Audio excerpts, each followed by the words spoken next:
La violencia en el fútbol base es una preocupación importante y puede ser una de las razones por las cuales muchas familias dudan en apuntar a sus hijos a este deporte concreto. No se trata solo de la violencia física con acciones como golpear, empujar, agredir a jugadores, entrenadores, árbitros, espectadores. Incluimos también la violencia verbal presente en el fútbol formativo con mucha más frecuencia de la que uno se puede imaginar. Consiste en esto, en utilizar el lenguaje para ofender, ridiculizar, insultar, amenazar, intimidar. Eso también es violencia, aunque muchas personas no reconocen haber generado violencia cuando actúan con este tipo de lenguaje. Argumentan que simplemente han dicho la verdad.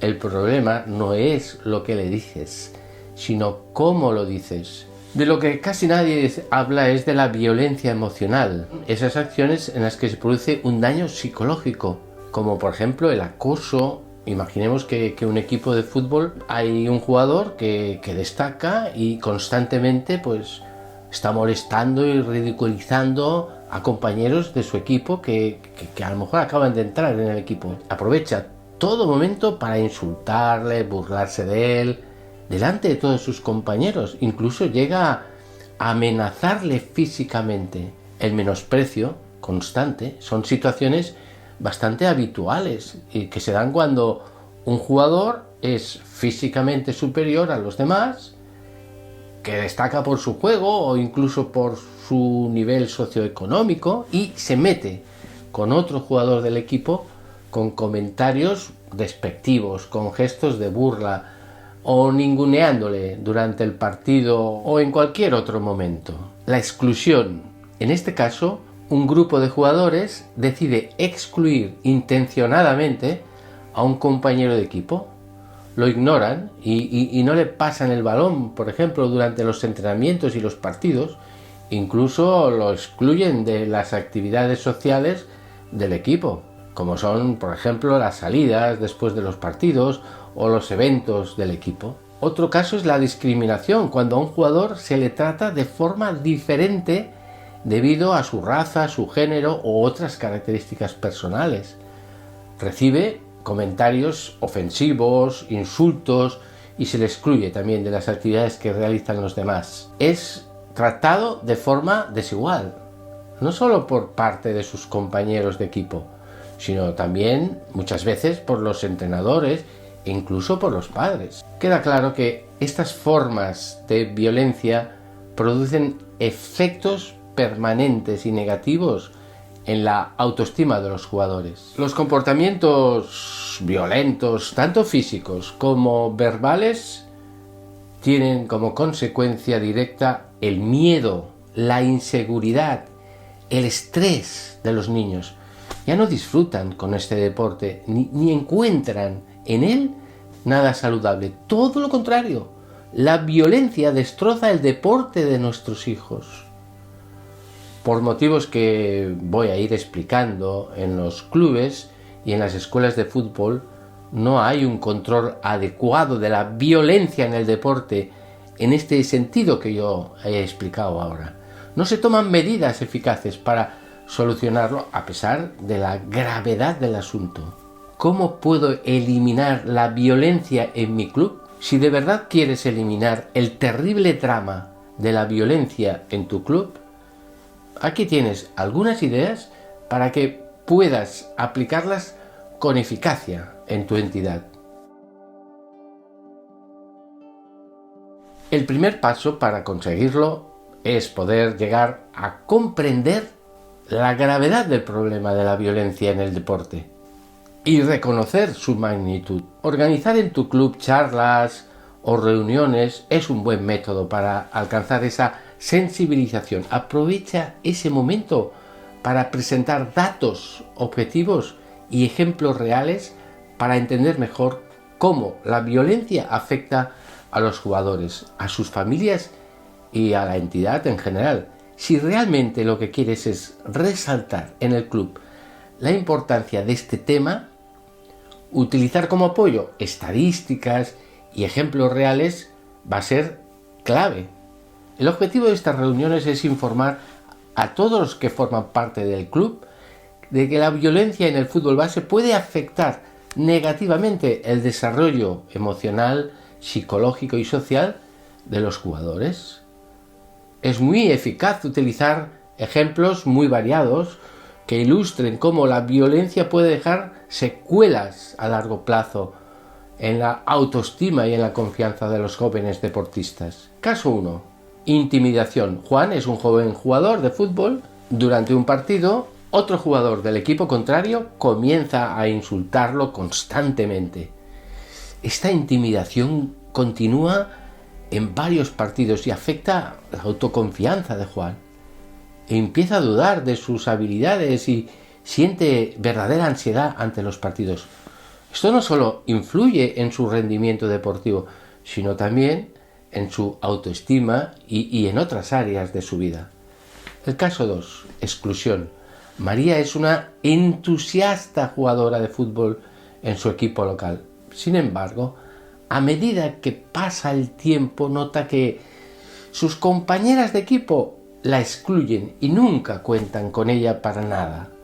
Se siente marginada y sola, lo que también influye en su actitud hacia el deporte y su autoimagen.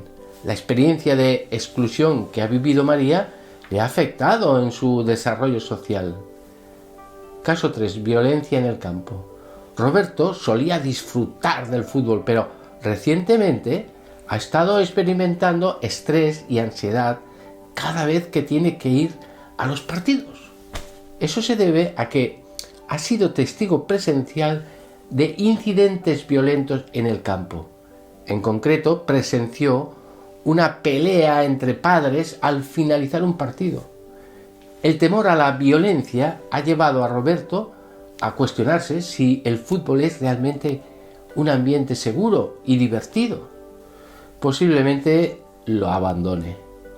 Cuarto caso, agresión física. David es un jugador joven que fue víctima de una agresión física durante un partido. Un jugador del equipo contrario le golpeó violentamente y quedó lesionado sin poder continuar el partido.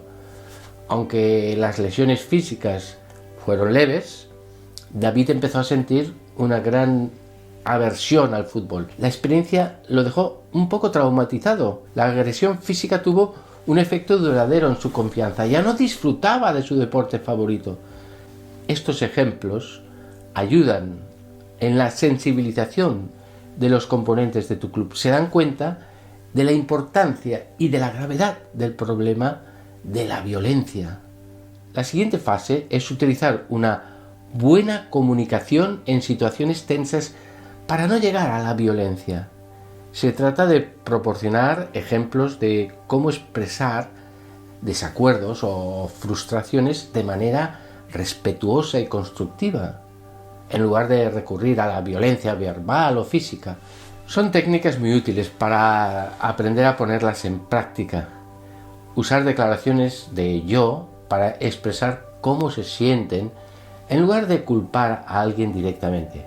Por ejemplo, en lugar de decir tú me estás molestando, puedes decir me siento incómodo cuando suceden estas situaciones. Utilizar frases positivas que expresen sus sentimientos y necesidades sin atacar o culpar. Por ejemplo, me gustaría que pudiéramos resolver esto de manera pacífica, o prefiero que hablemos sobre esto en un tono más respetuoso.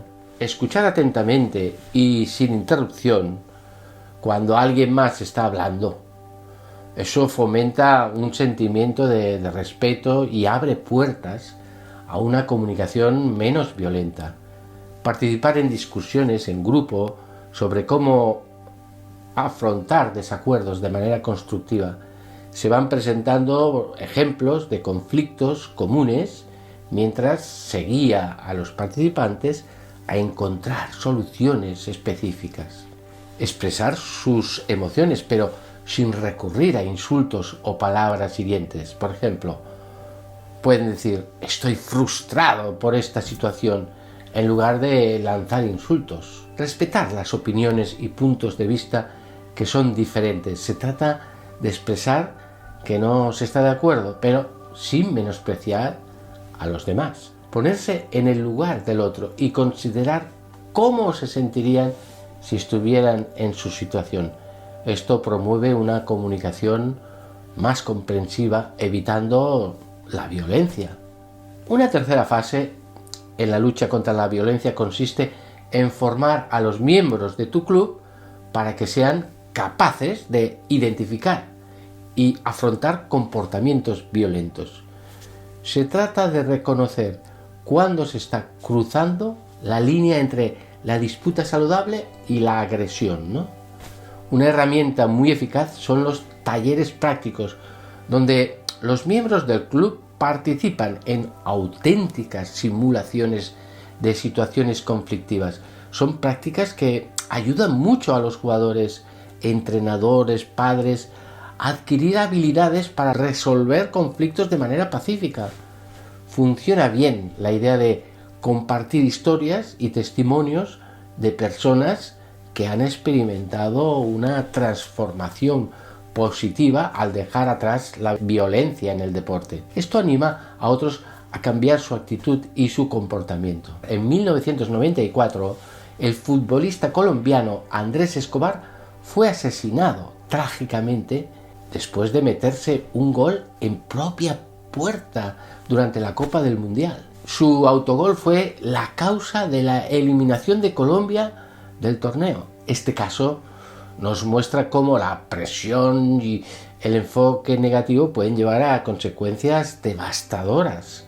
La historia de Escobar sirve como recordatorio de la importancia de la deportividad y el respeto en el deporte. John Seaton, un exjugador y entrenador de fútbol inglés, se hizo famoso por un incidente en 1995 cuando le grabaron unas imágenes gritando e insultando violentamente a sus jugadores durante el descanso de un partido.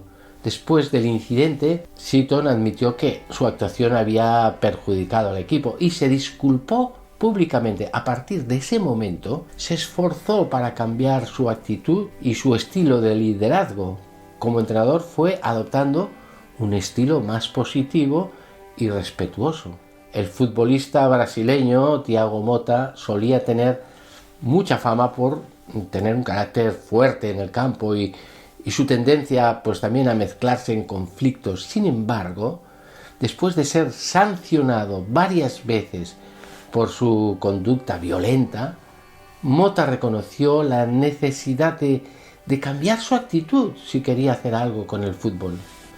Con mucho esfuerzo personal, aprendió a controlar su temperamento y se convirtió en un jugador más tranquilo y respetuoso, y eso le ayudó a estar más centrado en el fútbol.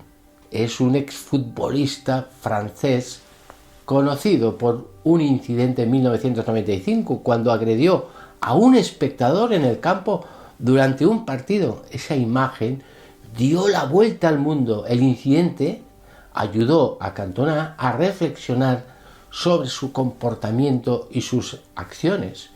Se produjo un cambio de actitud total. Aprendió a utilizar su experiencia negativa para destacar la responsabilidad que tienen todos los jugadores para evitar la violencia, tanto dentro como fuera del campo. Como ves, estos casos reales nos muestran con mucha claridad que las personas, al reconocer los efectos negativos de la violencia en el deporte, experimentan una transformación positiva y se comprometen a cambiar su actitud y su mal comportamiento.